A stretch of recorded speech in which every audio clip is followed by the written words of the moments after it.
Yo quiero que todos abran sus Biblias en el capítulo número 1 de la carta del apóstol Pablo a la iglesia de Éfeso, Efesios capítulo número 1.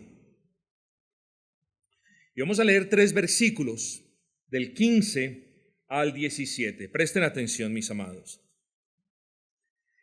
Por esta causa, también yo, habiendo oído de vuestra fe en el Señor Jesús y de vuestro amor para con todos los santos, no ceso de dar gracias por vosotros, haciendo memoria de vosotros en mis oraciones, para que el Dios de nuestro Señor Jesucristo, el Padre de gloria, os dé espíritu de sabiduría y de revelación en el conocimiento de Él, alumbrando los ojos de vuestro entendimiento. Vamos a leer hasta ahí, ahorita vamos a continuar la exposición. Versículo 17. Quiero que nuestras mentes se sienten, quiero que nuestras mentes moren, se descansen en el versículo 17. Para que el Dios de nuestro Señor Jesucristo, habla del Padre de gloria, os conceda espíritu de sabiduría y de revelación en el conocimiento de Él. Hoy, el título del sermón es sencillamente el siguiente: la necesidad del conocimiento. La necesidad del conocimiento. Vamos a comenzar en el versículo 15. Dice, por esta causa. ¿A qué está haciendo referencia el apóstol Pablo? Bueno, para determinar a qué hace referencia el apóstol Pablo con esta o con la expresión por esta causa, creo que es bueno que nosotros recordemos solamente el título de los 6 sermones de los 5 sermones, que preceden este 6º sermón. Es como si Pablo dijese aquí en el comienzo del versículo 15, dice, en virtud de quiénes son ustedes en Cristo, en virtud de las riquezas que tienen ustedes en Cristo, en virtud de su salvación en Cristo, en virtud de ese futuro glorioso que ustedes tienen asegurados en Cristo, y en virtud de esa unión a Cristo implica un sellamiento con el Espíritu. Entonces, continúa el apóstol Pablo, entonces, viendo todo eso, dice, habiendo oído de vuestra fe en el Señor y de vuestro amor para con todos los santos, no ceso de dar gracias por vosotros. Hermanos, el Espíritu Santo en este texto de alguna manera nos está hablando acerca del testimonio de la iglesia. Cuando usted escuche la expresión testimonio de la iglesia, inmediatamente traiga a su mente la manifestación externa de la gracia que Dios le ha dado a esa iglesia. El testimonio de una iglesia cristiana no se mide en términos de lo que el pastor diga de esa iglesia cristiana. El testimonio de una iglesia cristiana no se mide en términos de lo que la membresía piense de sí misma. El testimonio de una iglesia cristiana, si es que vamos a medirlo, se podría medir en términos de varios aspectos. Primero, cuando hablamos de una iglesia de testimonio, hablamos de una iglesia que obedece la palabra de su Dios. Segundo, hablamos de una adherencia a la fe revelada. El testimonio de una iglesia se mide en términos de su servicio al avance del reino. Y también, de la misma manera como no podemos hablar de una iglesia de buen testimonio sin que exista una adherencia a lo revelado por Dios en su palabra, tampoco podemos hablar de una iglesia de buen testimonio sin que exista amor, verdadero amor, un amor cristiano, los unos para con los otros. Y a Pablo le contaron precisamente eso. Recuerden, hermanos, que Pablo estuvo con los hermanos de la ciudad de Éfeso por casi 3 años. Y ya habían pasado más o menos 8 años desde que él se apartó de Éfeso. Y por supuesto, siendo una iglesia cercana a Él, siendo una iglesia amada por Él, siendo una iglesia que Él había fundado en uno de sus viajes misioneros. Entonces, mis hermanos, necesitaba saber cómo estaban ellos. Y el Señor consuela el corazón del apóstol Pablo porque a Roma, donde él estaba encarcelado, le llegan noticias de que la iglesia de Éfeso estaba fortalecida en el Señor. De que la iglesia de Éfeso, pese a las circunstancias, pese al ataque de los judaizantes, pese a las amenazas de los judaizantes, los hermanos permanecían fieles, proclamaban el evangelio verdadero, no evangelio y obras, sino el evangelio verdadero. Estaban firmes en la fe que habían abrazado. Por eso, esta iglesia era una iglesia de buen testimonio. Y ese buen testimonio fue conocido en lo largo y ancho de la provincia de Asia, recuerden ustedes. Y ese testimonio trascendió más allá de las fronteras de esa provincia. ¿Cómo está nuestro testimonio como iglesia? Muy a menudo, cuando hacemos parte de una iglesia, nos importa nuestro testimonio sin saber la correlación inquebrantable que existe entre su buen o mal testimonio y por ende el buen o mal testimonio de la iglesia. Si usted es una persona cuyo testimonio es mal, hombre, ¿cómo va a poder ser el testimonio de la iglesia bueno? Si los hermanos están siendo personas de malos testimonios en sus casas, en sus hogares, en sus trabajos, ¿cómo vamos a ser una iglesia de buen testimonio? Nosotros no somos iglesia cuando nos reunimos, sino que continuamos siendo iglesia en nuestras casas y en nuestros trabajos. Y Pablo, una vez más, había escuchado del buen testimonio de estos hermanos. Esta era una iglesia no solamente que abrazaba la fe, sino era una iglesia en el que sus miembros abundaban en amor los unos para con los otros. La sociedad de Éfeso era una sociedad que creía particularmente que la sabiduría, como ellos lo llamaban, le tenía que dar a la persona mayores ingresos. Era una sociedad en cierta parte utilitarista. Se valía de cualquier medio, utilizaba cualquier persona, cualquier oficio, cualquier cosa para lograr lo que ella quería. Pero la iglesia se había apartado del mundo y el testimonio de la iglesia era evidente para Pablo. Por eso Pablo escribe en el versículo 15, por esta causa, yo habiendo oído de vuestra fe en el Señor Jesús y de vuestro amor, esa es la razón. El buen testimonio llegó a oídos del apóstol Pablo. Ahora bien, estimados hermanos, no hay iglesia cristiana que sea perfecta. No se desgaste buscando una iglesia perfecta. No ore, no pierda el tiempo orando por una iglesia perfecta. No ha habido una iglesia perfecta antes. No hay una iglesia perfecta en la actualidad. Ni la de Éfeso, ni la iglesia en la provincia de Galacia, ni la iglesia en la ciudad de Corinto, ni la iglesia en Roma, ni la iglesia en Filipo, ni ninguna otra iglesia, ni esta iglesia, ni la iglesia en Bogotá, ni la iglesia en allí, ninguna iglesia es perfecta. Entonces, si bien no es sabio buscar perfección en las iglesias, sí es sabio inquirir en el testimonio de las otras iglesias. Porque muy a menudo nuestro sentimentalismo puede más que la razón. Y claro, toda iglesia que se llame cristiana, ya la cubrimos bajo el manto de, oh, sí, es una iglesia de buen testimonio. No, nosotros no somos los que decimos quién es de buen testimonio. La palabra es lo que en última instancia nos dice, nos ayuda a determinar si una iglesia es o no es de buen testimonio. Entonces, el día que usted salga de Gracia Redentora, el día que usted se vaya por cualquier razón a otra ciudad o a otro país, no piense que porque predican la doctrina de la Trinidad es una iglesia de buen testimonio. No, hermanos, puede estar siendo presidida por el pastor más famoso de todo Estados Unidos y puede que la iglesia no tenga un buen testimonio. ¿Por qué? Por ejemplo, decidieron adorar de una manera contraria a la Escritura. Hermanos, lo digo con respeto.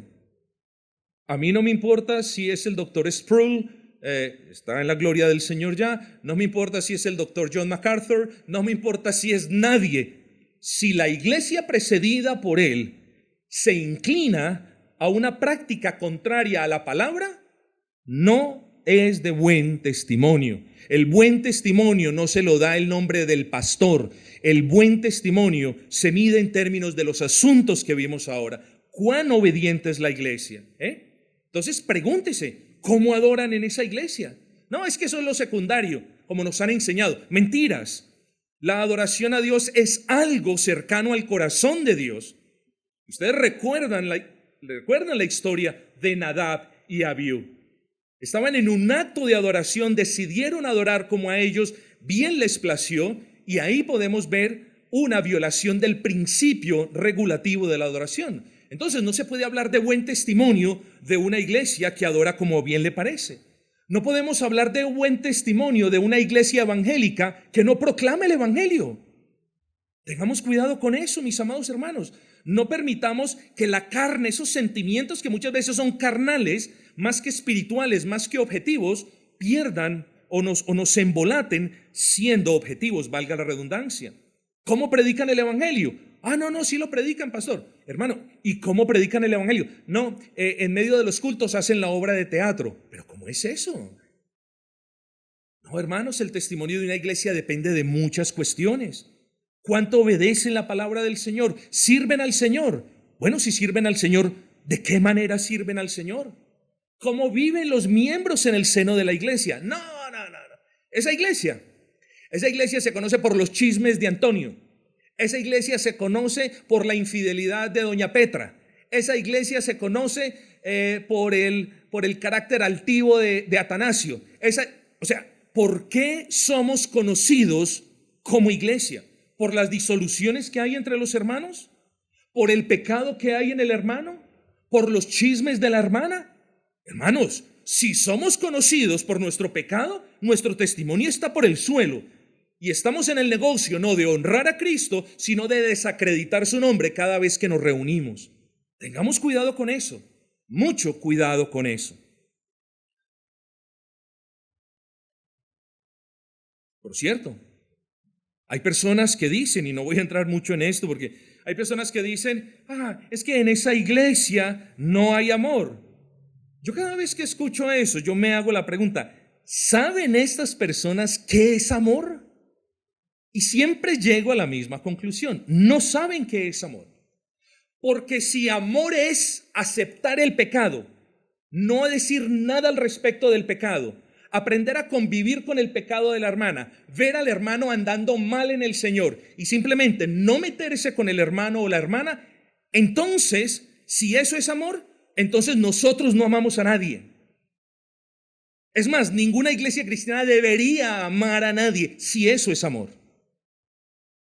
¿No es amor, por el contrario, acercarnos al hermano, redarguir al hermano, corregir al hermano? Sí, con entereza, con educación. ¿No es amor decirle al hermano, te vas a caer? ¿No es amor orar por el hermano que está mal? ¿No es amor prevenir al hermano de que continúe por ese camino? ¿No es amor la disciplina? ¿No dice la palabra que Dios a sus hijos los disciplina? Por tanto, hermanos, la expresión es que en esa iglesia no tienen amor, simplemente viene de personas que quieren persistir o continuar en el pecado y simplemente eso no se les permite.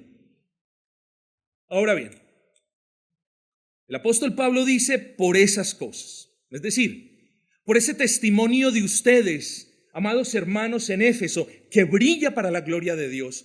Oh hermanos, no ceso por eso, por lo que he escuchado, por quiénes son ustedes, por todo lo que tienen y por su buen testimonio.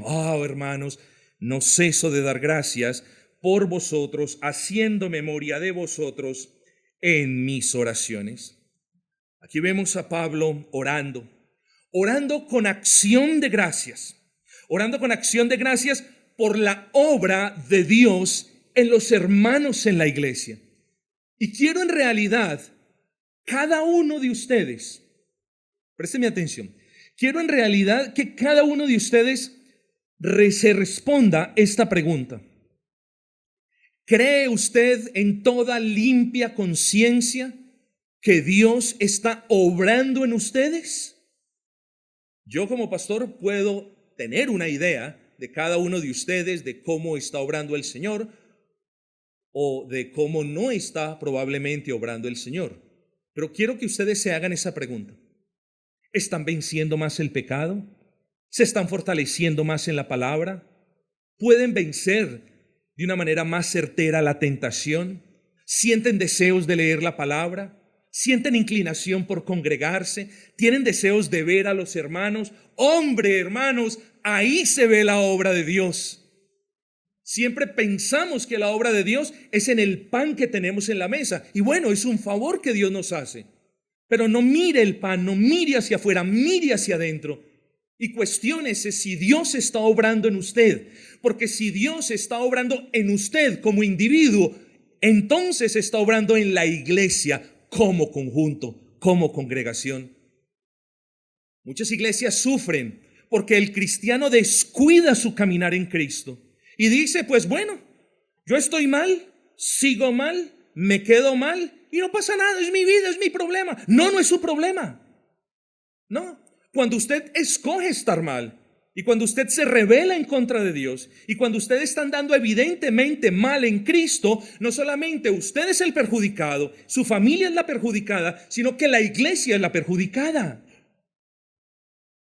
Hermanos, amamos la iglesia, sí, pero amamos más al Dios de la iglesia. Vengamos delante de Dios y pongámonos a cuentas con el Señor y pidámosle al Señor que obre en nuestros corazones y entonces, por efecto necesario, la iglesia se va a ver bendecida, la familia se va a ver bendecida.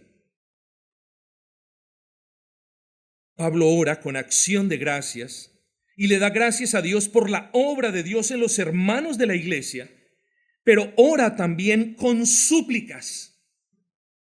Y a continuación, hermanos, vemos algo muy importante, muy importante. Ya se los digo, los dejo ahí con un poco de inquietud. Esta es la oración de Pablo. Oro, versículo 17, es como oro, versículo 17, para que el Dios de nuestro Señor Jesucristo, el Padre de gloria, os dé espíritu de sabiduría y de revelación en el conocimiento de Él. Para que os dé, no es así, así dice la palabra, para que os dé. Esto podríamos hablar mucho, para que os dé. Es el Padre el que le da a la iglesia lo que necesita la iglesia. Para que os dé. Esto, lo que va a decir el apóstol Pablo a continuación, esto es una gracia. Es decir, proviene del Padre, no la podemos tener nosotros. Esto, para que os dé, esto significa que la debemos pedir. Para que os dé, yo le doy a usted, hombre, lo puedo hacer, pero quiero que me entienda el ejemplo. Si usted no necesita algo y yo se lo doy, estoy haciendo algo muy sabio, no necesariamente. La idea del versículo es que la iglesia en la ciudad de Éfeso necesitaba algo y por eso el apóstol Pablo, gozoso por el testimonio de la iglesia, ahora eleva los ojos al cielo y es como si Pablo le estuviese diciendo al Señor, Señor, gracias por lo que has obrado en los hermanos de Éfeso, gracias, pero Señor, por favor, dales ese espíritu, versículo 17, de sabiduría y de revelación en el conocimiento tuyo. Ojo con esto. ¿Era necesario la oración de Pablo por un local más grande? No. ¿Era necesaria la oración de Pablo para que hubiesen más personas en ese local? No. ¿Era necesario que en el templo hubiese música? No. ¿Era necesario que la predicación del evangelio fuese menguada un poquito para no insultar la sabiduría, entre comillas, de la ciudad de Éfeso? Tampoco. Lo que sí era necesario, y Pablo lo puede ver, lo que sí era necesario, y repito, Pablo lo puede ver, era que los hermanos de dicha iglesia recibieran de Dios ese espíritu de sabiduría y de revelación. Hermanos, y nosotros también lo necesitamos. Y usted como creyente también necesita que Dios lo bendiga con ese espíritu de sabiduría y de revelación. Ahora bien, el meollo radica entonces en determinar qué es ese espíritu de sabiduría y de revelación. Y como tengo costumbre, voy a decirles qué no es, a qué no hace referencia el apóstol Pablo con la expresión y que Dios os conceda espíritu de sabiduría y de revelación. Ese espíritu de sabiduría y de revelación no es un espíritu raro como otro espíritu que Dios le da al creyente para que cohabite o coexista en nosotros o con nuestro espíritu. No hace referencia a eso. Las personas en el mundo carismático están buscando espíritu de revelación, espíritu de poder, espíritu de una cosa, espíritu de la otra y de esto y de aquello otro, como si esos espíritus fueran entes que convivieran en nuestro corazón. No. En el corazón del no regenerado están las puertas abiertas y los espíritus malignos entran y salen como a ellos bien les plazca. En el corazón del creyente solo habita el Espíritu Santo de Dios con nuestro espíritu. Y no puede entrar ningún espíritu maligno porque hemos sido sellados con el Espíritu Santo. Entonces no hace referencia a otro espíritu especial que entre a cohabitar con nosotros. Ese espíritu de conocimiento y de revelación no es un poder especial que Dios da, que les permite a las personas tener experiencias extrasensoriales, místicas y elevadas. No lo es. No correlacione las palabras de Pablo en Efesios con sensaciones místicas extrañas. ¿Y usted por qué se siente así? No, porque es que tengo el espíritu de sabiduría y de revelación. ¿De qué? No lo puedo explicar, pero yo sé que lo tengo. No, eso no es. No puede ser así. Dios nos sella. ¿En qué consiste el sellamiento? Sermón número 5. En la dación del Espíritu y en el sellamiento con el Espíritu. Entonces no está hablando de un poder especial y extraño que nos lleva a tener experiencias místicas. Este espíritu de revelación tampoco significa una capacidad especial de parte del creyente que ahora le permitía descubrir e interpretar cosas de manera oculta y misteriosa que ninguna otra iglesia lo podía hacer. Es decir, no podemos hacer referencia a esta expresión como un poder, como una capacidad adicional que les permitía conocer aquellas cosas que para otras iglesias no sabían a la luz. Y por eso nosotros venimos de ese trasfondo donde dice, es que esta iglesia no tiene el espíritu de sabiduría y de revelación porque Dios no se los ha mostrado a ellos. Pero ¿cómo así? Dios le muestra todo a todos por medio de su palabra. No hay otra fuente de revelación autorizada por su palabra. Y aquí citamos al gran John Owen, quien en alguna ocasión dijo, si la profecía es conforme a la palabra, sobra, deséchenla. Si la profecía es en contra de la palabra, deséchenla también. No es necesaria. Tenemos a Cristo, que es la consumación de las profecías, y tenemos la palabra del Señor, que es la voluntad revelada. La pregunta es, pero bueno, ya sabemos que no son esas cosas. ¿Qué significa entonces la expresión? Bueno, lo que ora Pablo a Dios al pedir para ellos espíritu de sabiduría y de revelación es esto. Usted debe comprender que la palabra espíritu en el original griego es puede ser ánima, neustos, tiene varias connotaciones.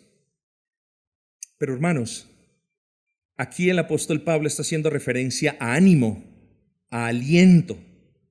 Y lo que el apóstol Pablo pide es que los hermanos de la iglesia de Éfeso tuvieran un ánimo renovado, un aliento fortificado, una disposición más vehemente para conocer más al Dios vivo. Entonces es una expresión que denota una disposición mejor, un aliento más renovado con el fin de conocer más al Dios vivo. Nosotros no necesitamos de ningún espíritu como lo define el mundo allí afuera. Nosotros necesitamos, cada uno de nosotros necesita, aún los ancianos, aún los niños, necesita un ánimo renovado, un aliento renovado para que en esa renovación nosotros conozcamos más de Dios. Ojo con esto. En la salvación, nosotros por la gracia del Señor conocemos personal y salvíficamente a Dios. ¿No es así? Es así. Y luego de la salvación, el problema es que algunos hermanos ya dejan, o sea, siguen conociendo de manera personal a Dios, pero el conocimiento de Dios, de lo que ha revelado Dios, lo dejan de lado. Y es una grave equivocación que cometen muchos verdaderos creyentes. No es que yo ya soy salvo. Bueno, sí, usted es salvo, pero usted tiene un llamado a conocer más de Dios, de su palabra, de su doctrina, de sus promesas, de sus amenazas, de todo lo que Él ha revelado.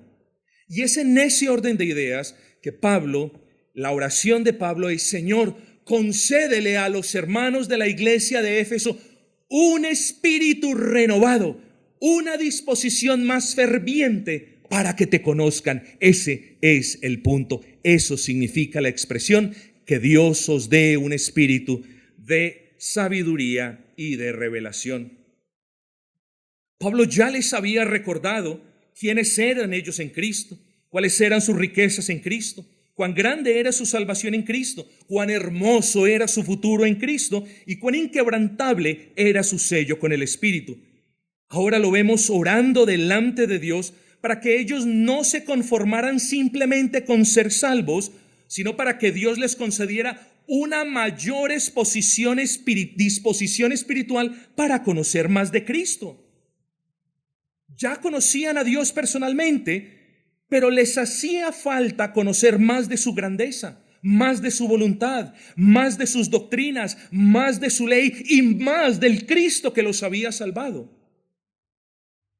Hermanos, si yo apelo a ustedes en esta mañana, la inmensa mayoría de las personas que puedo ver, así como pasando a la carrera, son personas que han sido salvas por la gracia de Dios. Tienen sus testimonios intachables hasta el día de hoy, de nuevo por la gracia de Dios. Pero también veo algunos hermanos que no tienen una mayor disposición espiritual para conocer más. Es como si la salvación les hubiese dado el permiso para no escudriñar más la palabra y para no inquirir más en la escritura y para no estudiar más las doctrinas hermosas que de ella emanan. No. Tenemos un llamado. Por la gracia del Señor hemos respondido al llamado de venir a Cristo, pero tenemos un segundo llamado y es el conocer más a Cristo. Esa es la oración del apóstol Pablo, que nosotros conozcamos más a Cristo. Bueno, pastor, pero yo puedo conocer más a Cristo así como meditando. No, mis amados hermanos, nosotros conocemos más a Cristo leyendo más a Cristo. Porque el conocimiento no viene, como lo hemos dicho muchas veces, leyendo revistas de Memín, de Condorito, de Calimán, leyendo libritos, fábulas o cuentos. El conocimiento es un don de Dios que viene por un medio, la palabra de Dios. Así que si no hay lectura de la palabra, si no hay escudriñamiento de la palabra, si no hay deseo de ser instruidos, no vamos a conocer más a Dios. Pero de esto hablaremos en un momento. Pastor, pero usted se equivocó en el sermón del 13 de febrero. Cuéntame, hermano querido, ¿por qué me he equivocado? Usted se equivocó porque en ese sermón a usted se le olvidó que hay un versículo en Primera de Corintios, particularmente en el capítulo 8, versículo número 1, que dice que el conocimiento envanece, pero el amor edifica. No, hermano, no me he equivocado. Recordemos el contexto de Primera de Corintios, capítulo número 8. El contexto, estimados hermanos, era lo sacrificado a los ídolos. Y el contexto era que nosotros no podíamos avasallar, arrasar a los hermanos débiles en la fe. Y ahí es cuando Pablo les dice: admitan que ustedes tienen todo el conocimiento. Ustedes conocen la naturaleza de un ídolo y lo inapropiado de lo sacrificado a los ídolos, de toda la adoración a los ídolos. No obstante, es como si Pablo les dijera: no es una guía segura si ese conocimiento no va acompañado de verdadero amor, de paciencia y de misericordia. Y es verdad. ¿Para qué les sirvió a algunos hermanos en la iglesia de Corintios todo el conocimiento que tenían si avasallaron la fe de los débiles en Cristo? Por eso Pablo dice: el conocimiento envanece, pero es un conocimiento sin verdadero amor. Pablo no está prohibiendo el conocimiento. Pablo no está diciendo el conocimiento te va a enceguecer. Lo que Pablo está haciendo es que el conocimiento sin gracia envanece, los llena de orgullo. El conocimiento sin gracia convierte a una persona que en principio era humilde en alguien autosuficiente. Oh, hermanos, pero cuando hay gracia, hay amor. Y cuando hay amor, entonces hay una guía segura para aplicar ese conocimiento. Que no nos traguemos el cuento de la disyuntiva entre amor o conocimiento, porque no hay disyuntiva allí. Pablo no está planteando una disyuntiva. Pablo nos está diciendo: ¿hay amor? Bien. ¿Hay conocimiento? Bien. Apliquen ese conocimiento en amor. Eso es todo lo que nos quiere decir el apóstol Pablo. Así que esa objeción queda fácilmente descartada. Luego, todos los creyentes somos llamados a procurar ese conocimiento de Dios, pero también somos llamados a procurar de Dios la gracia para que Él sazone ese conocimiento. ¿Por qué? Porque conocimiento sin amor es un mero intelectualismo carnal. Conocimiento sin amor es un mero intelectualismo carnal y es un orgullo pecaminoso. Pero amor sin conocimiento es igual de pecaminoso. Es un romanticismo no bíblico. Conocimiento sin amor es un intelectualismo pecaminoso. Romanticismo o amor sin conocimiento es simplemente un romanticismo igualmente pecaminoso y carnal. Que en amor nosotros apliquemos el conocimiento de Dios. Piense cuando usted evangeliza, tiene conocimiento. Usted conoce lo que hizo Cristo en la cruz del Calvario, conoce las implicaciones de la obra de Cristo. Y usted viene a una casa, en la casa lo reciben mal y usted se siente ofendido. ¿Y qué hace usted? Comienza a maldecir y se iguala con la otra persona y todo lo demás. ¿Para qué le sirvió el conocimiento? Para nada, absolutamente para nada, para ser piedra de tropiezo a esa persona. Entonces, hermanos, el conocimiento y el amor van tomados de la mano. Apliquemos el conocimiento que nosotros tenemos de Dios con amor. Ahora, ¿en qué consiste, hermanos? De manera sencilla, porque ya el tiempo avanza. ¿En qué consiste ese conocimiento de Dios? Bueno, consiste en conocer aquello que Dios ha revelado en su palabra. Y corriendo el riesgo de ser muy simplista, Dios en su bendita palabra se ha revelado a sí mismo. Nos ha mostrado sus atributos, nos enseña el plan de salvación, nos muestra su bendita ley, pero también en la bendita palabra de Dios nos habla de nosotros. Por tanto, cuando el apóstol Pablo en la carta a los Efesios habla de que él ora para que les dé una mayor disposición a conocer de Dios y de lo que dice su palabra, eso implica, hermanos, que nosotros debemos procurar conocer más los atributos de Dios. Y hay buenos libros para eso. Y por supuesto está la Escritura. Y debemos conocer más el plan de salvación y estas doctrinas relacionadas con la bendita ley del Señor. Pero además de eso, el conocimiento de Dios implica un conocimiento de nosotros mismos. Porque nosotros no nos podemos conocer a nosotros mismos a menos de que la luz del Señor nos muestre quiénes somos. Entonces es necesario recordar quiénes somos nosotros. Es necesario mirar nuestra condición caída. Nacimos en pecado, crecimos en pecado, vivimos en pecado, y solamente hasta que el Señor nos salva no podemos apartarnos del pecado. Mis amados, este conocimiento de Dios implica conocimiento de nuestra incapacidad de agradarlo por medio de obras. Bueno, y muchas cosas son más las que podríamos argumentar. Hermanos, pero ese conocimiento del que habla Pablo particularmente consiste en conocer más la persona de Cristo, la obra de Cristo, la iglesia de Cristo, la ley de Cristo. Entonces, yo le hago la pregunta: ¿cuánto usted conoce de estas cosas? ¿Cuánto tiempo pasa usted escudriñando la palabra? ¿O solamente lee el capítulo del día y no más? Yo no tengo nada en contra de eso, pero lea bien, mi amado hermano.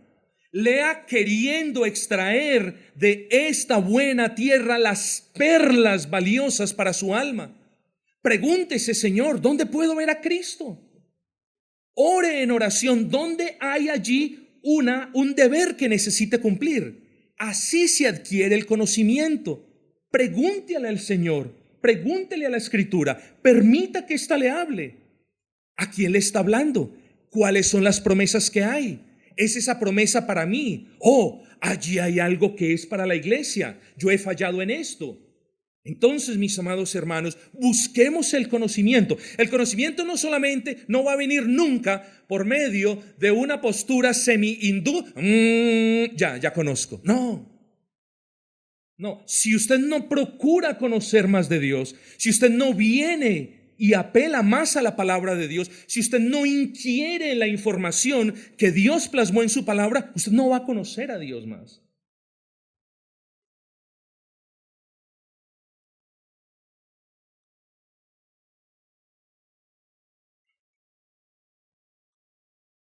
Hermanos, cuando en verdad un cristiano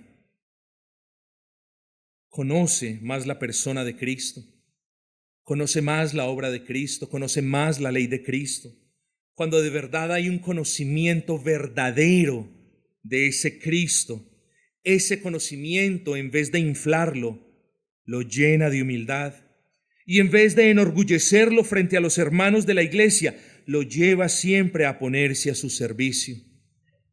Hay conocimiento que adquieren personas que no es sazonada con la gracia del Señor.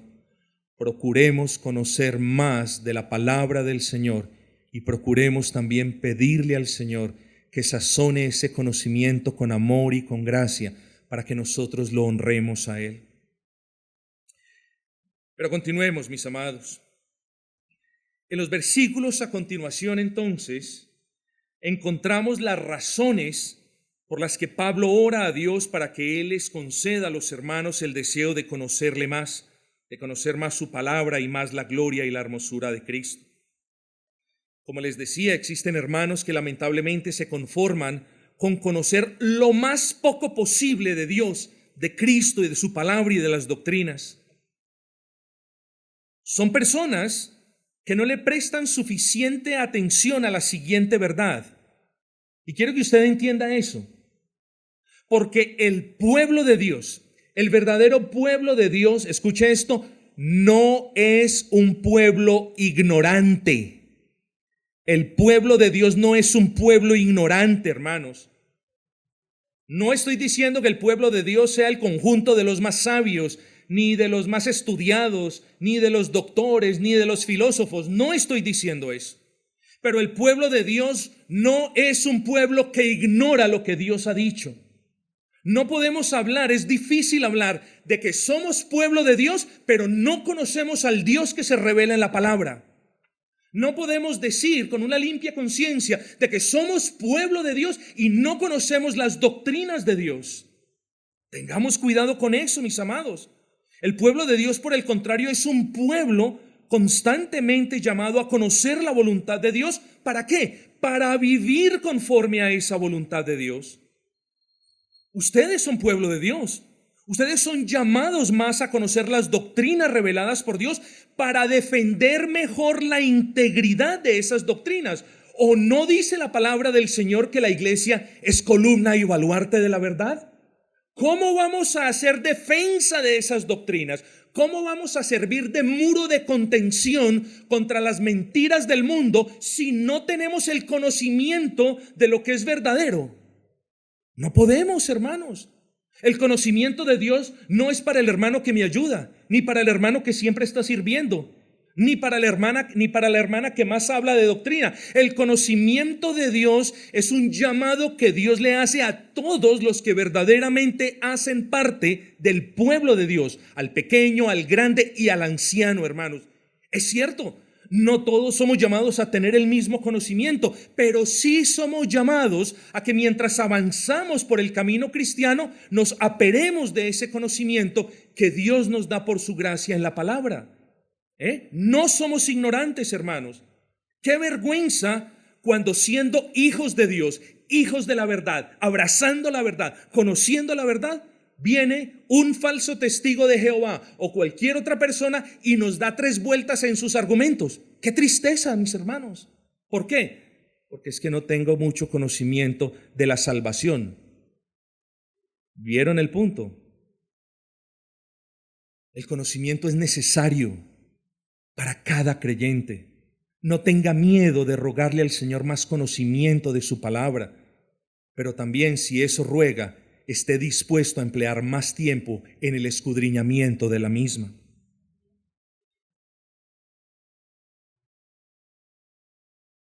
Si los hermanos que no se ocupan en adquirir un mayor conocimiento piadoso de Dios van a dejar de ser hermanos, no, siguen siendo hermanos, siguen siendo queridos hermanos, aun si no conocen mucho, pero eso los deja siendo hermanos muy básicos. Y ser hermano básico no es un pecado, pero sí es pecado resignarnos a ser básicos por pereza de escudriñar la palabra. Eso sí es pecado. ¿Qué es un hermano básico? Bueno, es un hermano que no está muy firme en la fe.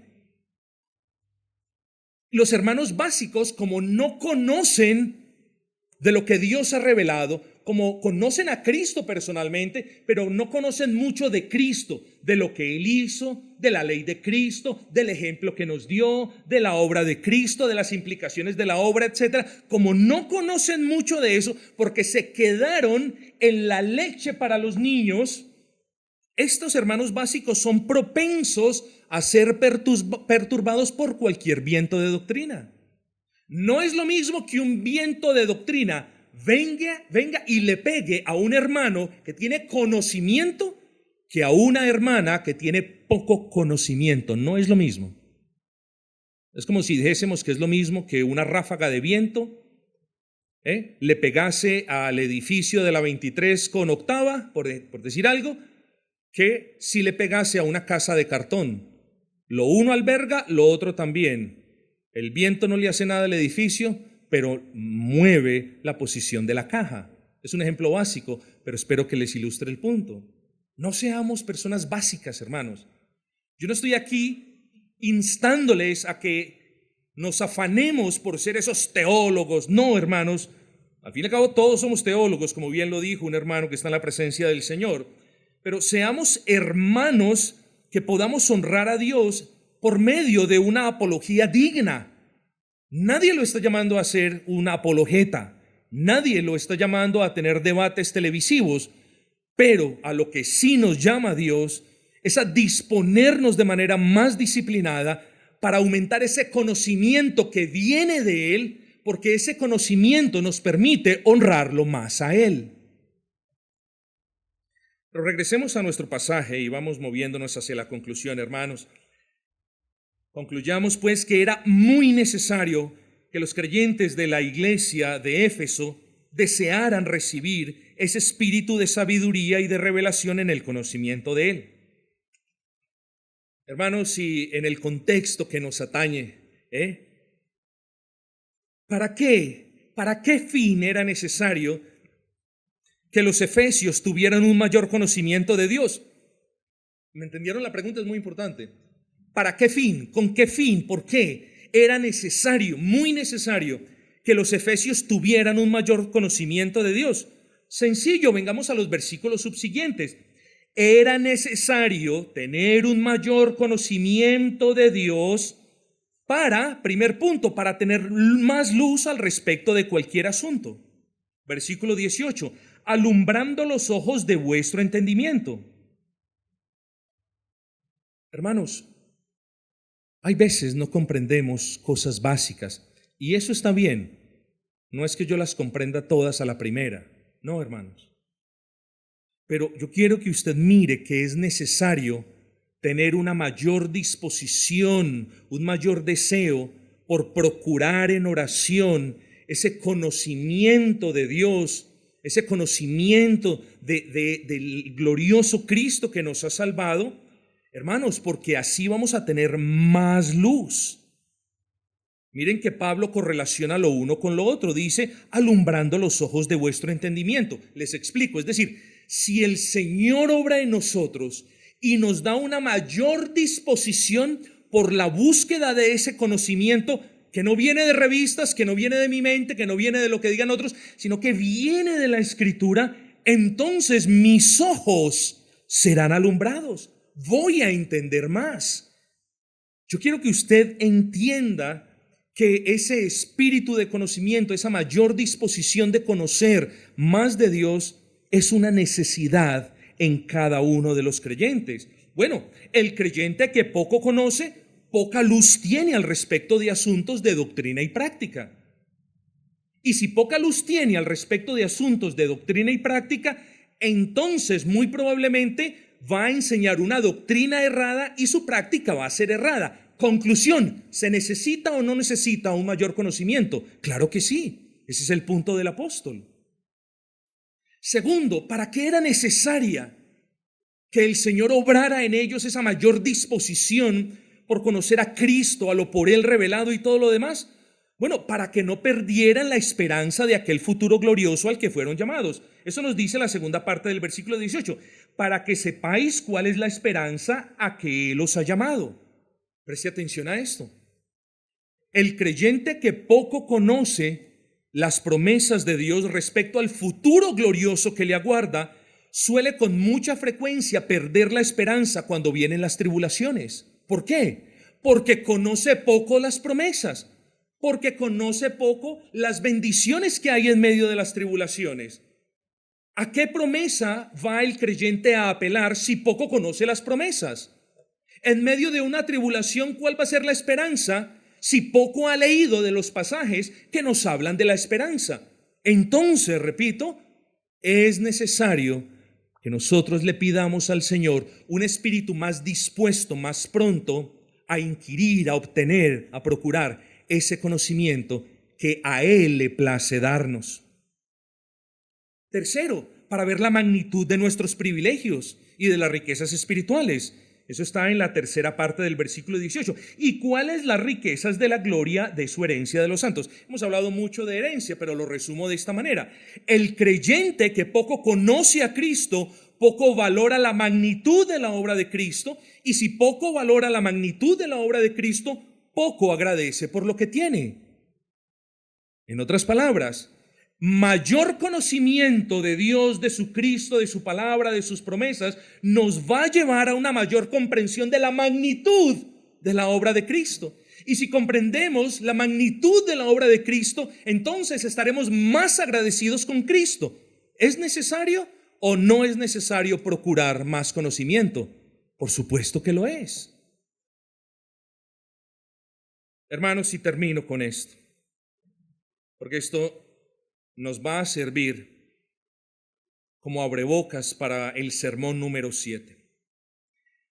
Era necesario, es necesario y continuará siendo necesario que los verdaderos creyentes conozcan más al Señor, porque lamentablemente hay iglesias llenas de creyentes que no están firmes en Cristo. Iglesias llenas de creyentes que son débiles en Cristo. Iglesias llenas de creyentes que les da pena decir: el poder de Cristo actúa en mí. Y Pablo entonces dice en su oración: Señor, yo doy gracia por el testimonio de esta iglesia, pero Señor, te pido que tú obres en ellos una mayor disposición por conocerte más. Oh Señor, para que ellos puedan tener más luz en otros asuntos, para que ellos puedan valorar más todas tus maravillas, para que ellos puedan apersonarse más de sus responsabilidades, pero sobre todo para recordarles que en ellos obra tu poder. Y eso es lo que hace falta en el cristianismo del pueblo del día de hoy. En los cristianos obra el poder de Dios. Señor, dales esa disposición de que te conozcan más. ¿Para qué? Para que ellos sepan, versículo 19, cuál es la supereminente grandeza de tu poder para con nosotros los que creemos. Nosotros necesitamos conocer qué dice la palabra del poder de Dios para nosotros ser más conscientes de que no somos un pueblo ni ignorante ni endebles, hermanos. El pueblo del Señor no se puede acostumbrar a vivir en medio de la ignorancia, y el pueblo del Señor no se puede acostumbrar a vivir de manera enclenque, endeble. No, hermanos. Si vivimos en ignorancia y si vivimos de manera endeble, nuestro testimonio es un mal testimonio como iglesia. Por eso, pidámosle al Señor que nos conceda un espíritu dispuesto a inquirir más en su palabra, más diligencia, a obtener ese conocimiento que el Señor está complacido en darnos junto con su gracia. Porque solamente un pueblo con conocimiento no perece. Una de las buenas traducciones dice: mi pueblo perece por falta de conocimiento.